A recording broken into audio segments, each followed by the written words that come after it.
Hello and welcome to Frontrunner Motorsport, and today was the start of the 2024 Formula 1 season, starting of course in Bahrain, which is not the best place to start a Grand Prix season, but it seems to be tradition at this point, so not a lot we can do about it.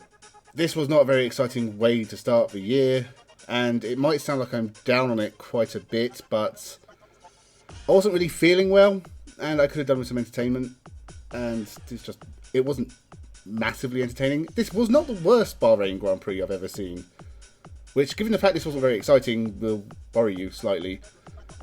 But I'll talk about all the action, and honestly, there is not a lot to talk about. We did get some good overtaking around the start of the race and around the pit stops, but the last 10 laps for me they were a drug. They put me to sleep. They dragged on and on and on without very much happening. No gaps were really even being closed, let alone overtakes being attempted. Part of that's the Bahrain track. It's never been exciting. It sucks. Formula 2 and Formula 3, the races were both pretty dry as well. Although the second Formula 2 race kind of had stuff happening at least. That was the most exciting race of the weekend, in Bahrain at least. I haven't actually watched World Endurance yet. I'm catching up on stuff. But Formula 1 was not the best race in Bahrain this weekend. But it wasn't the worst. It's just, the Bahrain circuit really always I don't like it. The finishing order of this race is basically what the finishing order will be at most races, if nothing happens. There was no real highlights of this race. Carlos Sainz pulled off a couple of really good overtakes, especially on his teammate, which is hilarious. The fact that Sainz and Russell beat Hamilton and Leclerc, I imagine that's having Ferrari sweating over if they've made the right choice. Aston Martin, they don't look too bad, but they did drop down the field, and 9th and 10th is probably fair. McLaren and Mercedes are pretty close together. Red Bull way out in front, Ferrari behind them. Nothing really too unexpected. Guan Yu Zhou put in a really good performance to finish 11th. I think that was a performance that outperformed the car, or where you'd expect that car to be. I have to give credit to Lance Stroll as well, because he didn't have a great qualifying. He then got taken out at the start of the race and still managed to finish 10th. So even though he only gets 1 point, it's actually a pretty good drive from him. RB, I don't know what their strategy was, why they had to swap Ricciardo with Tsunoda, because honestly all it did was piss Tsunoda off. And for nothing, really. Ricciardo didn't pass Magnussen, so he was stuck in 13th, 14th. Hulkenberg did a fantastic job in qualifying, but contact with Stroll at the start of the race really hampered him. Haas weren't as bad as I expected them to be, but Alpine were far worse than I thought they would be, because I said they would struggle in the midfield. I think they'd fall behind a little bit. I did not expect them to fall behind as much as they have. They're in real trouble. It's going to take them a few rounds to side that car at least, and at best you would expect Alpine to be in the midfield. They're going to struggle to get into that midfield. It's tightly packed and they're way off the pace at the moment. It's going to be a horrible year for Ocon and Gasly. If Mercedes come calling, I guarantee Gasly will jump as quick as he can. Other than that, there's no real surprises. Verstappen won the race by about 20 seconds. Not really a surprise at this point. He took pole fairly easily. Not really a surprise at this point. Red Bull looked incredibly quick. Not really a surprise at this point. Perez did a good job to finish second. He actually had to make some overtakes, but it wasn't like amazing. He didn't keep up with Verstappen. It was still a decent enough drive, and it puts Red Bull in the position you expect them to be. I don't really have anything else to say about it. Hamilton struggled with pace. He did finish 7th, which he started 9th, so it wasn't like it was a lot of progress. And that does make me wonder where Mercedes' pace went, because they look quick in testing and in practice. In qualifying, they seemed to struggle. Hamilton really only just made it out of Q1 and Q2. But if luck had just gone the other way, he would have been out. And in Q1, he was only 9th. It wasn't amazing. He only beat Hulkenberg. That's the only driver he beat in Q1. And then during the race, he didn't really climb the field or even look like he was going to. But he did manage to get past Piastri, and that was about it. So it wasn't a great drive. If this is his last season with Mercedes, and that's the kind of performances he's going to be putting in, it's going to be a pretty depressing season for him and Mercedes. Russell did okay. He was up in the top 3 for a bit, but again, I think it looks like Mercedes are lacking a bit of race pace, and he dropped behind the Ferraris. I think the running order, at least for the top 5 teams, is clear. It's Red Bull, Ferrari, Mercedes and McLaren, but pretty close, with Aston Martin trailing a little bit. Behind them, it's a much more mixed up field. Stake were surprisingly okay. RB were in there as well. Haas were much closer than I thought they would be. Williams didn't really feature too much, but Albon was there. I think Logan Sargent had his issues. So, and Alpine, of course, were in a little bit of trouble.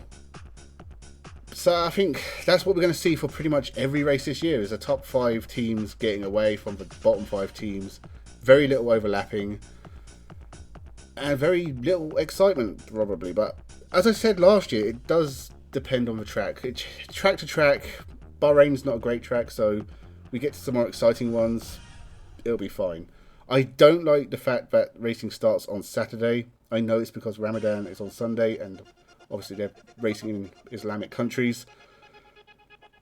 Okay, that's fine, but we have 2 Middle East races at the end of the year, so why not move Bahrain and Saudi Arabia to that end of the year so they can still take place on a normal Sunday, and we'll start the season in Australia. It would have been fine. I don't really like having my racing on a Saturday. I tend to do stuff on a Saturday and then it's a relaxing day on Sunday when I watch the racing. But today we've had Formula 1, Formula 2, Formula 3, World Endurance, because that's in Qatar as well. It's a lot to watch on a Saturday. And I'm actually saving the World Endurance Championship race for Sunday, just because I haven't really got anything planned for tomorrow. So that's my day off. Saturday, kind of a busy day, and I've got to make time for things. Mostly the kids, which do... My kids, funny enough, do come before Formula 1, would you believe it? Honestly, on this, I said in my prediction video that I don't think Verstappen will win 19 races this year. Looking at this race, he might win all 24. I honestly can't... If it's going to be like this, where even Perez can't get close to him... Verstappen was flawless all weekend. If he carries that on, then he's unstoppable. The only thing that's going to stop him is reliability issues, and Red Bull were pretty solid last year. In fact, every team is pretty solid these days. Of course, it depends on the development race. If Ferrari do something miraculous, it's probably not that big a jump to catch up to Red Bull, but I honestly just cannot see it happening this year. That probably means it won't be happening next year. Any real changes will come in 2026, and there's no guarantee Red Bull will just start losing just like that. So it's going to be a long year for Formula 1, I think. Not much else to talk about. Christian Horner, we can talk about him. This controversy won't go away, but he is being very stubborn and saying he's not leaving Red Bull. Red Bull have done their investigations. They're saying it's fine.